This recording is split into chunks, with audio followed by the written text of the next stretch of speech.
प्रधानमंत्री नरेंद्र मोदी ने अपने ट्विटर हैंडल से ट्वीट करके दी जानकारी। शाम 6 बजे राष्ट्र को करेंगे संबोधित। कोरोना काल में प्रधानमंत्री कई बार देश के लोगों से कर चुके हैं अपील। असम में पहले मल्टी मॉडल लॉजिस्टिक पार्क का केंद्रीय मंत्री नितिन गडकरी ने किया शुभारंभ। वाराणसी से जलमार्ग होते हुए पूर्वोत्तर के राज्यों तक जाना होगा आसान।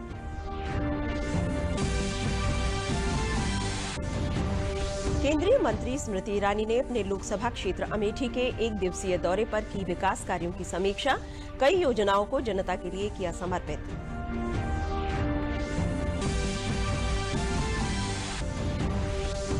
भगवान श्री राम की नगरी अयोध्या में 17 अक्टूबर से शाम 7 बजे से 10 बजे तक हो रही रामलीला का मंचन लोगों को आ रहा है रास। देश और विदेश तक दूरदर्शन के माध्यम से लोग देख रहे हैं रामलीला। नमस्कार, मैं हूं अर्चना ब्रजेश और अब समाचार विस्तार से। प्रधानमंत्री नरेंद्र मोदी ने अपने ट्विटर हैंडल पर ट्वीट किया है कि वो आज शाम को 6 बजे राष्ट्र को संबोधित करेंगे, राष्ट्र के नाम संदेश देंगे। लोगों से जोड़ने के लिए उन्होंने अपने ट्विटर हैंडल पर ये संदेश दिया है। प्रधानमंत्री नरेंद्र मोदी कोरोना काल के दौर में कई बार देशवासियों से जुड़े हैं और उन्होंने कई बार इस तरह की अपील की है। असम में भारत का पहला मल्टी मॉडल लॉजिस्टिक पार्क का शिलान्यास किया गया है। देश में ऐसे 20 पार्क बनने हैं। केंद्रीय मंत्री नितिन गडकरी ने कहा कि ये प्रोजेक्ट 20 लाख रोजगार और स्वरोजगार देगा। ये असम के लिए ग्रोथ इंजन साबित होगा। केंद्रीय मंत्री नितिन गडकरी ने कहा कि वाराणसी, हल्दिया, साहिबगंज और गाजीपुर में 4 मल्टी मॉडल बनाए गए हैं। बंगाल की खाड़ी से ब्रह्मपुत्र से सीधे पूर्वोत्तर के राज्यों तक जा सकते हैं। सोनवाल जी को और आसाम सरकार को धन्यवाद दूंगा कि आज का ये जो मल्टी मॉडल हब है, ये आने वाले समय में आसाम में करीब 20 लाख डायरेक्ट इनडायरेक्ट रोजगार निर्माण करेगा और ये आसाम का आर्थिक प्रगति और विकास में ग्रोथ इंजन होगा। वाराणसी, हल्दिया, साहिबगंज, गाजीपुर पे 4 मल्टी मॉडल हब बनाए गए हैं। इसमें से प्रधानमंत्री जी के द्वारा साहिबगंज का और वाराणसी का उद्घाटन भी हो गया।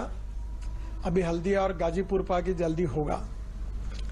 हल्दिया के बाद बंगाल की खाड़ी है और बंगाल की खाड़ी से हम लोग ब्रह्मपुत्रा से डायरेक्ट नॉर्थ ईस्ट आसाम से आगे सब जगह बांग्लादेश तक जा सकते हैं। पूर्वोत्तर क्षेत्र विकास मंत्री डॉक्टर जितेंद्र सिंह ने भी कहा है कि असम में शुरू होने जा रहे इस प्रोजेक्ट से कई ऐतिहासिक फायदे होंगे। खासतौर पर इस प्रोजेक्ट के पूरा होने के बाद पूर्वोत्तर राज्यों में विकास की नई बयार बहेगी। 10 से ज्यादा इनलैंड वाटरवेज स्थापित होने जा रहे हैं। ब्रह्मपुत्रा से सीधा बंगाल की खाड़ी, बे ऑफ बंगाल यातायात का एक दूसरा विकल्प भी रहेगा और साथ ही साथ कॉस्ट इफेक्टिवनेस में 1/4 कमी, यानी जो सामान 100 रुपए में रेलगाड़ी के जरिए जाता है वो मात्र 25 रुपए में जा सकेगा। ये नए कार्य इसलिए संभव हो पाए कि आदरणीय श्री गडकरी जी ने न केवल निरंतर मार्गदर्शन किया बल्कि नई नई सोच और नए कॉन्सेप्ट भी हमें दिए हैं। स्वास्थ्य मंत्री डॉक्टर हर्षवर्धन ने आज CSIR की क्लिनिकल ट्रायल पोर्टल का शुभारंभ किया, जिसका नाम है क्योर्ड।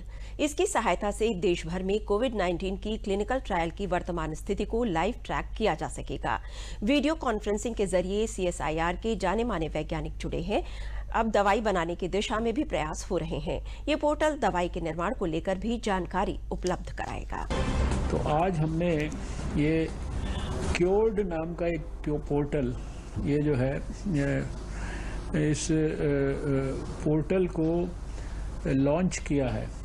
तो ये पोर्टल शायद देश के सभी लोगों के लिए एक बहुत उपयोगी सिद्ध होगा, क्योंकि सबके मन में ये रहता है कि रिसर्च के फील्ड में क्या हो रहा है, कौन सी दवाई पे काम हो रहा है।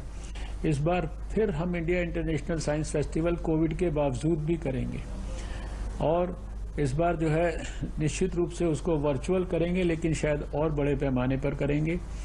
22 दिसंबर से लेकर और 25 दिसंबर के बीच में करेंगे। समाचार अभी और भी हैं, लेकिन पहले लेते हैं ये विराम। आज का पाठ है साफ सफाई रखना, दिमागी बुखार से बचना। तुम साफ सफाई हो भरपूर, सुअर बाड़े घर से दूर। नंबर 2, मच्छर चूहे और छछूंदर आने ना दो घर के अंदर। रोल नंबर 4, शौच करने या कराने के बाद साबुन पानी से धोना हाथ। बिल्कुल ठीक। दिमागी बुखार जानलेवा है, ये ज्यादातर गंदगी से फैलता है। गांव और घर में साफ सफाई रखकर इससे बचा जा सकता है। कोई जांच कराने की जरूरत नहीं, कुछ नहीं होगा, कुछ नहीं। बहू, जांच करा ले। प्रसव के पहले माँ की कम से कम 4 बार जांच अवश्य कराएं। ये सेवाएं बिल्कुल मुफ्त हैं। चांस क्यों लेना है, चांस क्यों लेना। मैंने छत की भी मरम्मत करवा दी, आखिर चांस क्यों लेना। अगर हर कोई रखता है मेरा इतना ख्याल, तो मैं क्यों न रखूं अपना ध्यान। इसीलिए 9 तारीख को सरकारी अस्पताल जाती हूँ, जहाँ अब सरकारी के संग प्राइवेट डॉक्टर भी आते हैं। प्रधानमंत्री सुरक्षित मातृत्व अभियान के तहत हर महीने की 9 तारीख को सभी सरकारी अस्पतालों में गर्भवती महिलाओं की विशेष सेहत जांच मुफ्त की जाती है, ताकि अगर खतरे के लक्षण हो तो उनका सही समय पर इलाज कर सके। 9 तारीख को मेरा ख्याल सबसे पहले। महिला एवं बाल विकास मंत्री स्मृति ईरानी ने अमेठी लोकसभा के सलोन विधानसभा क्षेत्र में विकास कार्यों की समीक्षा की। उन्होंने कहा कि सरकार की जन कल्याणकारी योजनाएं समय से जनता तक पहुंचे, ये सुनिश्चित किया जाए। उन्होंने 22 कार्यों को जनता को समर्पित किया तथा विधानसभा क्षेत्र के विकास कार्यों से संतुष्ट नजर आईं। प्रशासन की तारीफ करते हुए उन्होंने किसान सम्मान निधि समेत कई योजनाओं को धन डिजिटल माध्यम से देने पर खुशी जाहिर की। उन्होंने गांधी परिवार पर टिप्पणी करते हुए कहा कि ये परिवार विकास की जगह अमेठी में राजनीति कर रहा था। भाजपा की सरकार आने के बाद अमेठी में विकास कार्यों को गति दी गई है और ये गति अनवरत जारी रहेगी। 22 विकास के कार्यों को सलोन विधानसभा क्षेत्र की जनता को समर्पित करने का सौभाग्य प्राप्त हुआ है। साथ ही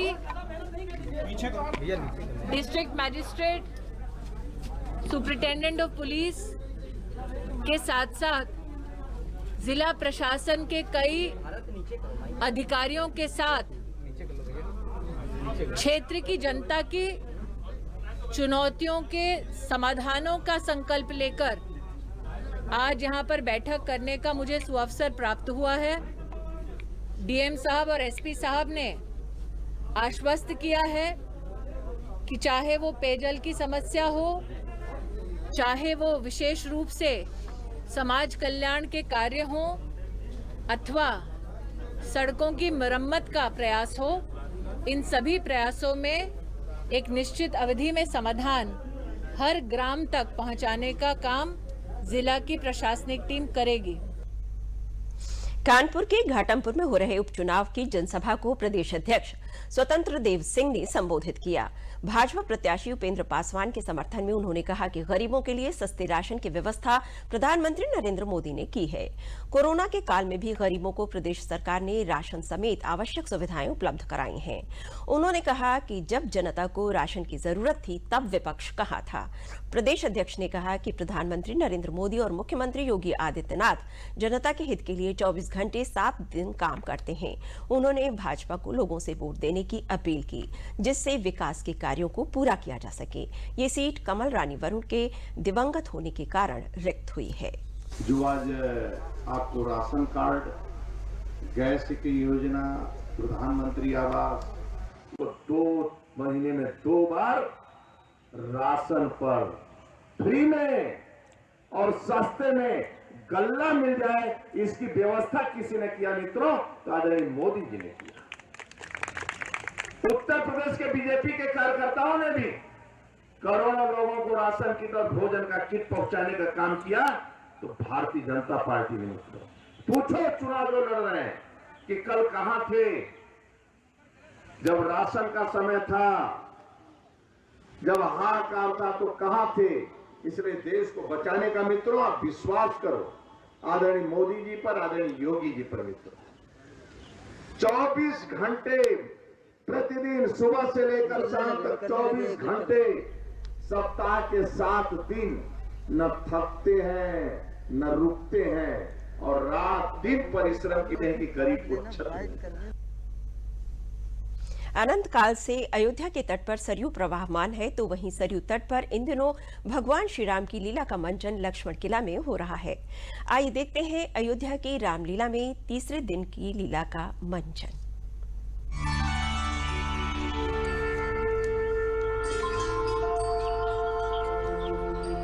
अयोध्या में भगवान श्री राम की लीला का मंचन जारी है। अयोध्या की रामलीला के तीसरे दिन भगवान की लीला का अद्भुत रूप दिखा, जब उन्होंने अपने चरण स्पर्श मात्र से सदियों से शापित अहिल्या का उद्धार कर दिया। सदपद पावन प्रगट भई तब कुंज सही, देखत रघुनायक जन सुखदायक, सन्मुख होई कर जोर गई।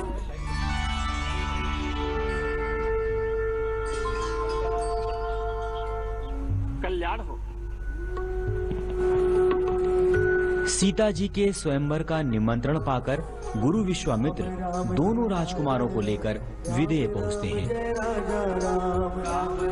मेरी इस तुच्छ नगरी में आपका हार्दिक स्वागत है। शिव के धनुष को भंग कर और सीता से स्वयंवर कर श्री राम लौकिक रूप में सीता से विवाह करते हैं। भगवान की जय। शर्माती राम गले डाली वरमाला, राम गले डाली वरमाला, वरमाला वरमाला।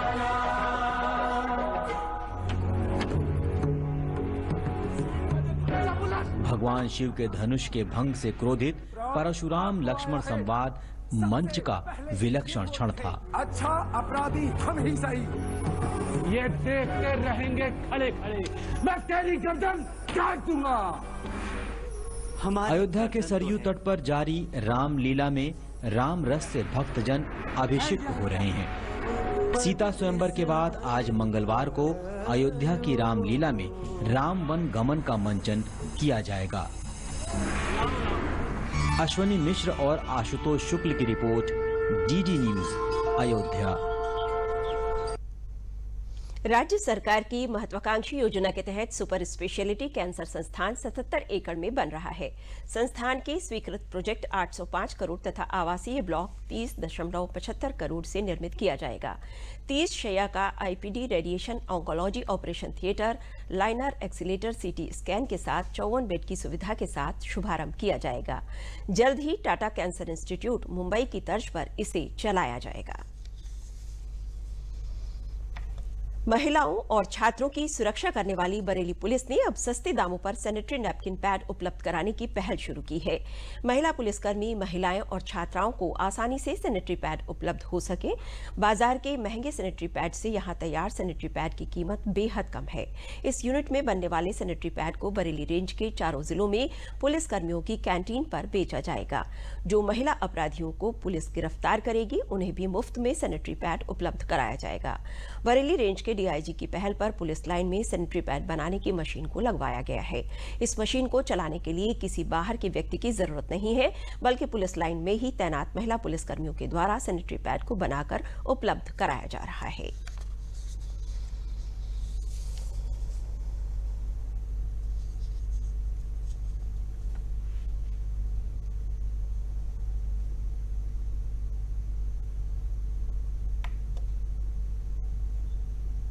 इसमें हम लोगों का प्रोजेक्ट पुराना था लेकिन अब कंप्लीट हो गया ये। हम बहुत ही जो कॉस्ट जितनी इसमें लागत है उस हिसाब से 7 पैड का एक पैकेट 15 रुपए में निकलेगा। हाइजीन का पूरा ख्याल रखा गया और जो क्वालिटी है उसकी बाज़ार में मिलने वाले किसी भी सैनिटरी पैड की के बराबर की क्वालिटी है। हमारी महिला कर्मियाँ हैं जो यहाँ महिला पुलिसकर्मी हैं, महिला और जो हमारे पुरुष पुलिसकर्मी हैं उनके घर की महिलाएँ बच्चियाँ, ये इनके स्वास्थ्य को ध्यान में रखते हुए हम स्वयं यहाँ इसका प्रोडक्शन कर रहे हैं और अपने रेंज के चारों जिलों में यहाँ से पर्याप्त सप्लाई है। उसके बाद भी अगर जनता के व्यक्ति लेना चाहें तो उनके लिए भी उपलब्ध रहेगा। ये कांस्टेबल के पद पे हूँ मैं और यहाँ महिलाओं की सुरक्षा से संबंधित पैड बनाए जा रहे हैं, जैसे पहले तो हम सुरक्षा करते थे महिलाओं की और कर भी रहे हैं, लेकिन काफ़ी सारी जो इस बीमारी से बचाने के लिए साफ़ सफाई का ध्यान रखते हुए हमने जो DIG साहब के आदेश के अनुसार उन्होंने ही ये जो पैड बनवाए हैं, पैड वाली कंपनी, जैसे लॉकडाउन के दौरान बहुत सारी प्रॉब्लम हुई थी बाहर जाने में और मार्केट से, तो यहाँ पुलिस लाइन में ही उपलब्ध करा दिए हैं। थोड़ा इनके लिए बीमारी से बचाने के लिए जो महिलाओं संबंधित बीमारी होती हैं। और यहाँ पे जो है DIG महोदय जी को जब ये लगा कि महिलाएं लॉकडाउन में नहीं कवर कर पा रही हैं, असुविधा हो रही है, तो उन्होंने सोचा कि पुलिस विभाग की महिलाओं के लिए ये सुविधा उपलब्ध कराई जाए लाइन में। तो उसे ध्यान में रखते हुए हमें जो समझाया गया वो सारी सिक्योरिटी का ध्यान रखा जा रहा है, साफ़ सफाई का ध्यान रखा जा रहा है और जो है कम कीमत में अवेलेबल किया जा रहा है। सोनभद्र में कोरोना के खिलाफ जंग में जहां एक और लोग नियमित योग और आयुष काढ़ा का सेवन करके अपनी रोग प्रतिरोधक क्षमता को बढ़ाने में लगे हैं, वहीं सुरक्षा के उपायों को अपनाते हुए आम लोगों को भी जागरूक करने में लगे हैं। कोरोना के खिलाफ इस जंग में विगत दिनों प्रधानमंत्री नरेंद्र मोदी द्वारा दिए गए संदेश जब तक दवाई नहीं तब तक ढिलाई नहीं अब एक जन अभियान का रूप लेता जा रहा है। प्रधानमंत्री के इस आह्वान को समाज के प्रबुद्ध लोगों द्वारा आगे बढ़ाते हुए जन जन तक पहुंचाया जा रहा है। खेल, साहित्य, समाज सेवा, लोक सेवा से जुड़े हुए हर वर्ग के लोग अपने संदेशों में शारीरिक दूरी बनाए रखने से लेकर नियमित हाथ धोने और मास्क पहनने की अपील कर रहे हैं, जिससे कोरोना से बचाव किया जा सके। एक निरोग भारत का निर्माण करने के लिए, एक चेतना युक्त भारत का निर्माण करने के लिए प्रधानमंत्री जी द्वारा चलाई गई इस मुहिम में अपना जरूर योगदान दें। जब तक कोरोना वायरस की दवा नहीं बन जाती है तब तक आप अपने स्वास्थ्य का ख्याल रखें। मास्क, हाथ धोना और भीड़ भाड़ इलाकों से परहेज करना, और अगर आपकी बहुत ज़रूरत है तो कहीं ना कहीं व्यक्ति से व्यक्ति में 2 गज की दूरी बहुत आवश्यक है।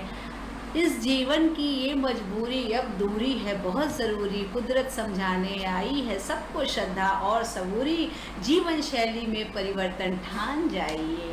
इसी उक्ति के साथ, इन्हीं पंक्तियों के साथ मैं एक बार फिर प्रधानमंत्री जी की इस मुहिम को कि जब तक दवाई नहीं तब तक ढिलाई नहीं, इसके लिए आपसे सबसे आग्रह करती हूँ कि इसको ध्यान में रखिए। जब तक दवाई नहीं तब तक कोई ढिलाई नहीं। कोरोना वैश्विक महामारी अभी उसका संकट गया नहीं, बल्कि अभी एक महासंकट के रूप में हम सब लोग के ऊपर मंडरा रहा है। इस अवसर पर हम सब लोगों को ध्यान देना होगा कि पूर्ण सावधानी ही कोरोना से बचाव है।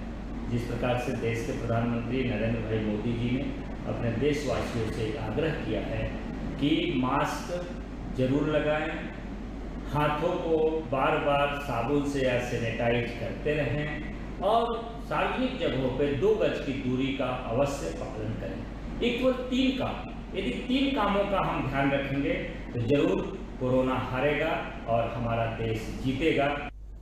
आप सभी प्रधानों और ग्राम से जुड़े हुए लोगों, ग्रामीण जनों, गांव में कार्य कर रहे मजदूरों से मेरा बस एक ही निवेदन है, उनसे एक ही अपील है कि वो जब तक दवाई नहीं तब तक ढिलाई नहीं, हमेशा वो कम से कम 2 गज की दूरी बनाए रखें, मास्क लगाएं और समय समय पे हाथ साबुन से या सैनिटाइजर से धुलते रहें। मथुरा में कोरोना के कारण अव्यवस्थित रेहड़ी पटरी दुकानदारों की जिंदगी को लाइन पर लाने के लिए प्रधानमंत्री स्वनिधि योजना के तहत 2300 ऋण स्वीकृत किए गए हैं। इस योजना में 4850 लोगों ने ऑनलाइन रजिस्ट्रेशन किया है। ठेला खोमचा लगाने वालों को 10,000 रुपए का ऋण दिया जाएगा, जिससे वो अपनी दुकान को व्यवस्थित कर सकें। लाभार्थी गिरिराज ने बताया कि लोन मिलने के बाद वो फल की दुकान अच्छे से कर पा रहे हैं और परिवार का भरण पोषण भी कर रहे हैं। कई रेहड़ी दुकानदारों ने बताया कि कोरोना काल में पैसा समाप्त हो गया था, जिसके कारण वो अपनी दुकान पुनः नहीं लगा पा रहे थे। इस ऋण के मिलने से दोबारा अपनी दुकान को चला पा रहे हैं। इन दिनों आसान किश्तों में भुगतान किया जाना है। नगर निगम के माध्यम से डूडा कैंप लगाकर इन दुकानदारों को लोन वितरित किया जा रहा है। बैंक ने भी इस लोन के लिए अलग से स्टाफ नियुक्त किया है।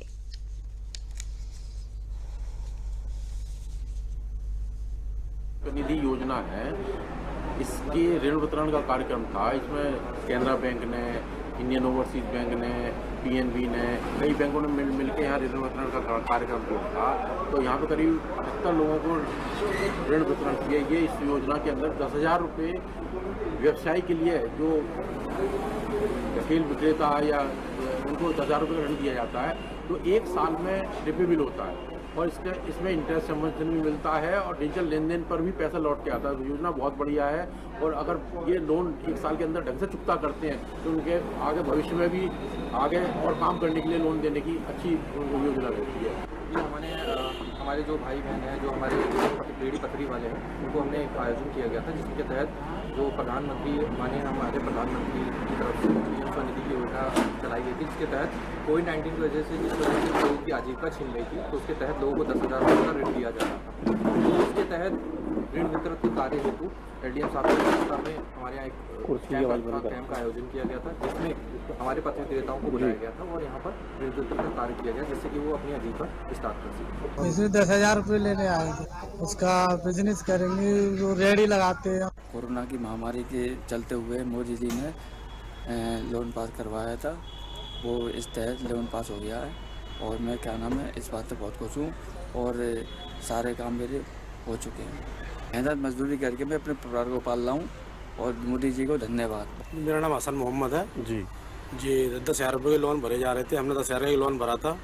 ये लोन मेरा पास हो गया है और अपने परिवार को बड़े तरीके चला रहे, कोई बरस हो रही है बढ़िया तरीके से। मेहनत मजदूरी करते हैं साहब और लोन हमारा पास हो गया 10,000 का, बढ़िया बहुत। प्रधानमंत्री जी को धन्यवाद देना चाहते हैं। मैंने सरकार अप्लाई की थी कि 10,000 रुपये हर व्यक्ति को दिए हैं और कोरोना चल रहा था उस टाइम और सब ढकेल वालों को 10,000 रुपये की मोदी जी ने कही दी, आपसे कही थी, गुजारिश करी थी और मेरे को 10,000 रुपये मिले। मोदी जी को और योगी जी को धन्यवाद कहता हूँ। चित्रकूट के पाठा क्षेत्र में जहां कभी डकैतों का आतंक और लोगों का पलायन देखने को मिलता था, वहां महिलाएं जिंदगी को नए सिरे से आगे बढ़ा रही हैं। राष्ट्रीय ग्रामीण आजीविका मिशन के तहत महिलाएं छोटे छोटे काम करके आत्मनिर्भर बन रही हैं। मानिकपुर के रैपुरा क्षेत्र के कैरी कटनाशा गांव की गोमती देवी पहले पारंपरिक वर्षा पर आधारित खेती करती थीं, जिससे साल भर खाने का अनाज भी नहीं होता था। इन्होंने बिहार से आई समूह की महिलाओं के साथ काले धान की खेती के बारे में जानकारी हासिल की, जो कम लागत में तैयार होती है और फायदा भी अच्छा होता है। इन्होंने सिंचाई विभाग से संपर्क करके खेतों में कुआं बनवाया, मणिपुर से काले बासमती धान का बीज मंगवाया। पूरे 1 एकड़ में गोबर की खाद डालकर 0 बजट की खेती कर रही हैं। गांव वाले भी इनसे प्रेरणा लेकर इसी तरह की खेती शुरू कर रहे हैं। गोमती देवी बताती हैं कि सामान्य चावल की अपेक्षा इनके चावल के दाम 3 गुना अधिक बाजार में मिल रहे हैं और लोग उनके घर आकर ही चावल ले जा रहे हैं। इससे इनकी आय में इजाफा हुआ है और दूसरी महिलाएं भी इनका अनुसरण कर रही हैं।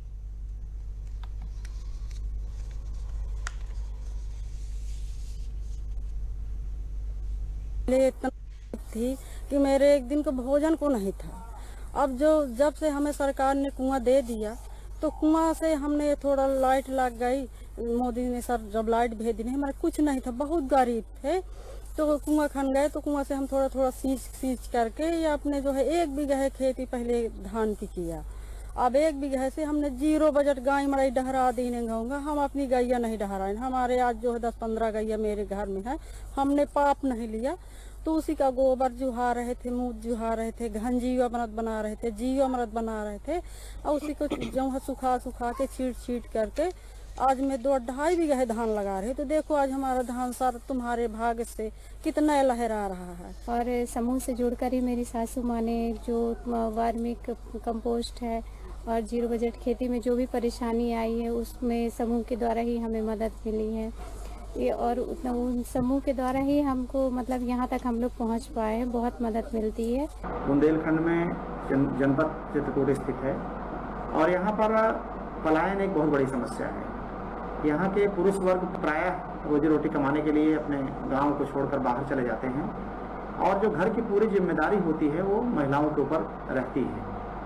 ऐसी स्थिति में हमारे स्वयं सहायता समूहों में आकर महिलाओं ने एक बहुत ही सुकून का अवसर प्राप्त किया है और उन विभिन्न प्रकार के प्रशिक्षणों के माध्यम से वो अपनी आर्थिक गतिविधियों को अंजाम दे रही हैं और आगे बढ़ने का प्रयास कर रही हैं और अपना जीविकोपार्जन बहुत आसानी से करना प्रारंभ किया है। प्रधानमंत्री नरेंद्र मोदी के आत्मनिर्भर भारत अभियान से प्रेरित होकर वाराणसी में सजी जोसेफ ने कैफेबिलिटी रेस्तरां की शुरुआत की है। इस कैफे में काम करने वाले लोग भी दिव्यांग हैं और इन्हें कैफे में काम करने की ट्रेनिंग दी गई है। समाज की मुख्य धारा से जोड़ने और आत्मनिर्भर बनाने के लिए इनके टैलेंट के हिसाब से इन्हें नौकरी दी जा रही है। इनमें कोई पिज्जा बना रहा है तो कोई कॉफी बना रहा है तो कोई आने जाने वाले ग्राहकों को सर्विस दे रहा है। इन लोगों से कैफे में आने वाले लोग बहुत ही प्रभावित है।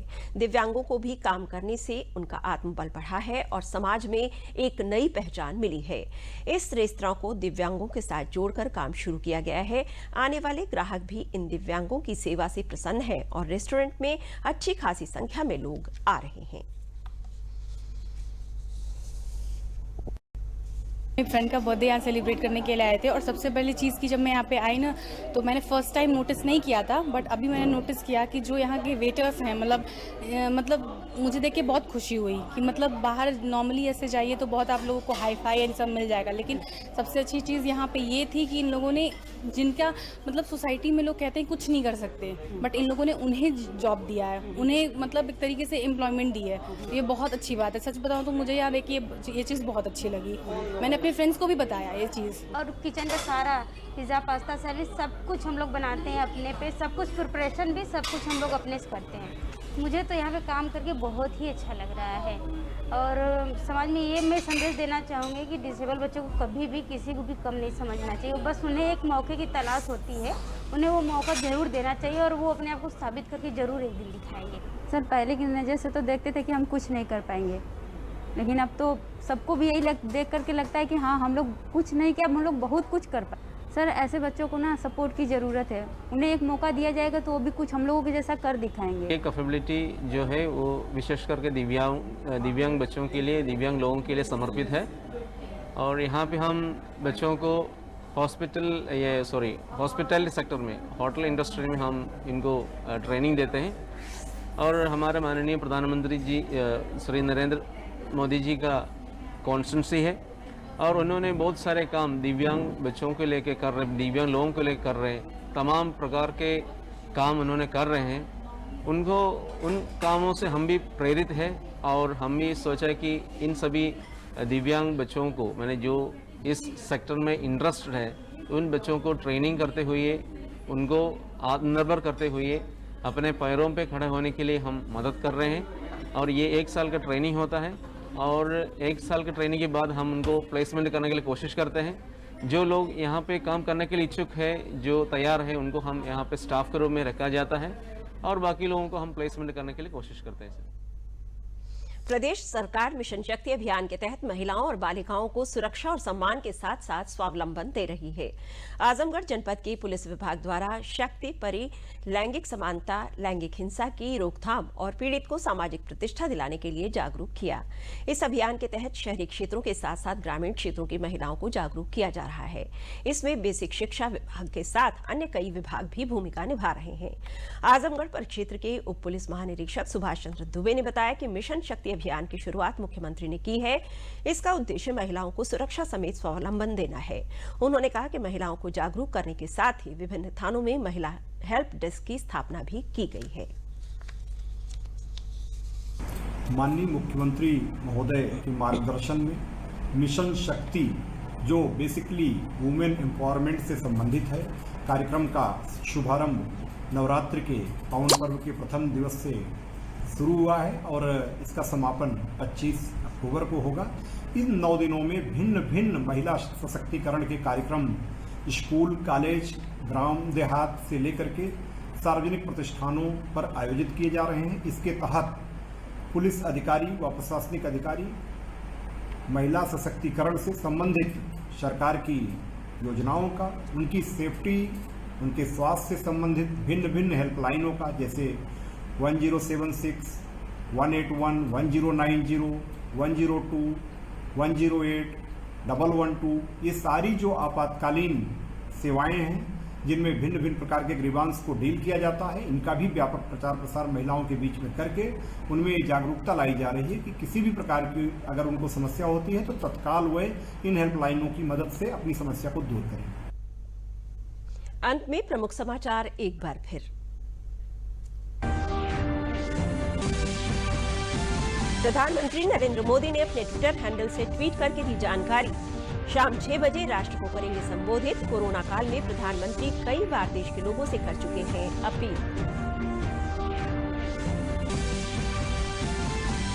असम में पहले मल्टी मॉडल लॉजिस्टिक पार्क का केंद्रीय मंत्री नितिन गडकरी ने किया शुभारंभ। वाराणसी से जलमार्ग होते हुए पूर्वोत्तर के राज्यों तक जाना होगा आसान।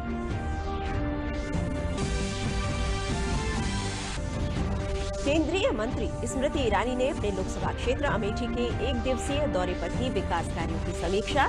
कई योजनाओं को जनता के लिए किया समर्पित।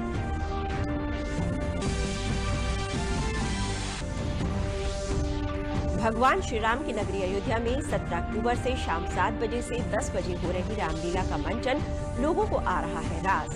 देश और विदेश तक दूरदर्शन के माध्यम से देख रहे हैं रामलीला। इसी के साथ ही समाचार बुलेटिन समाप्त होता है। नमस्कार।